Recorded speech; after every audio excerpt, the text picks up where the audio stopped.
2NURFM News for our sponsor Terrace Boating at Heatherbrae. Boats are fun, get yourself one. It's 8:30. Good morning, I'm Belinda De Lasheras with Hunter News.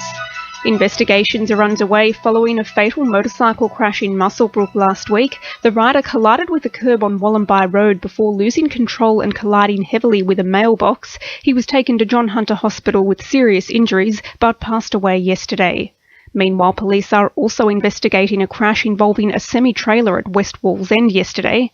The vehicle was travelling southbound on the M1 when it struck a 39-year-old pedestrian who died at the scene. Two men said to have links to the notorious Bandidos outlaw motorcycle gang have been arrested and charged following an alleged kidnapping robbery at Belmont earlier this week.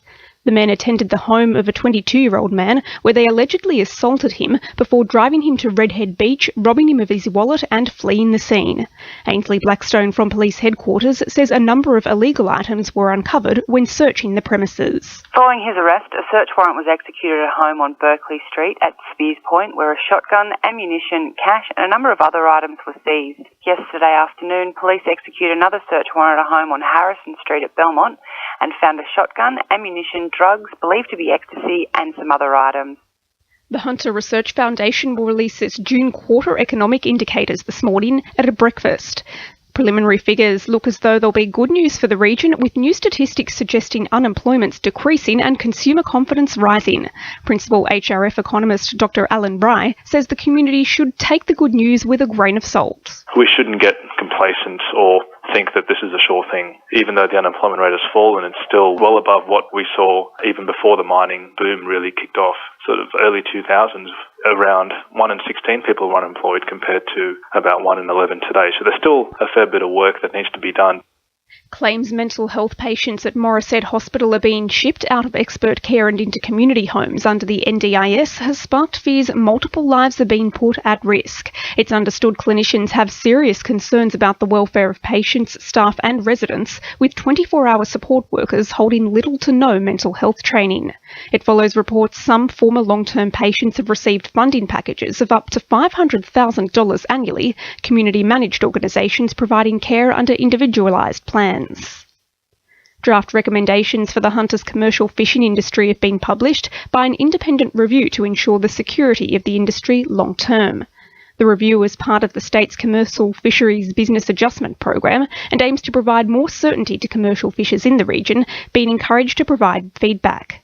Parliamentary Secretary for the Hunter, Scott MacDonald, says it's industry members who need to look at recommendations to determine how changes could affect them.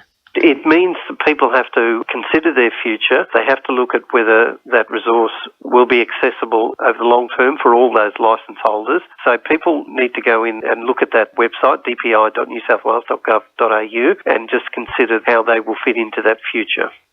Briefly, in other news, Newcastle beaches will be forced to shut up shop today with swells of up to 5 metres expected to batter the coastline, strengthened by gale force winds. Bathers, boaters and rock fishers are being warned to stay out of the water, the region bracing for gusts of up to 90 kilometres an hour with a 90% chance of rain and possible thunderstorms. Residents are also urged to batten down the hatches, move vehicles under cover away from trees, secure loose items and steer clear of fallen power lines. A Hunter father who married off his 12-year-old daughter in an Islamic ceremony to save her from sin is set to be sentenced in a Sydney court today. The Newcastle heavy rail saga continues, lawyers telling the Court of Appeal the Baird government has no duty to run trains along the entire line, regardless of whether it has the power to pull up the tracks, and Newcastle shipbuilder Forjax is playing down speculation the federal government's next defence white paper will flag plans to move naval contracts out of the city. Sport, thanks to our sponsor Warners Bay Sports Club. Homegrown talent Jason Hoffman has returned to the Newcastle Jets on a one-season deal. Hoffman was granted an early release from his contract with Melbourne City to return to home. The fullback was a member of the Jets' 2008 A-League Championship winning squad and is excited to be part of the rebuilding of the club. Meanwhile, the Jets are optimistic international midfielder Enver Livadic's visa issues will soon be resolved. The Serbian winger scored a one-year contract extension with the Jets and is expected to arrive back in Newcastle towards the end of next week. And former Newcastle-based PT5 athlete Katie Kelly isn't letting her vision impairment hinder her preparation as she chases World Championships qualification. The 40-year-old is set to race in Italy tomorrow, bringing her one step closer to her Rio Paralympic dreams. That's sport. I'm Georgia Moylan. 2NURFM news time is 25 to 9.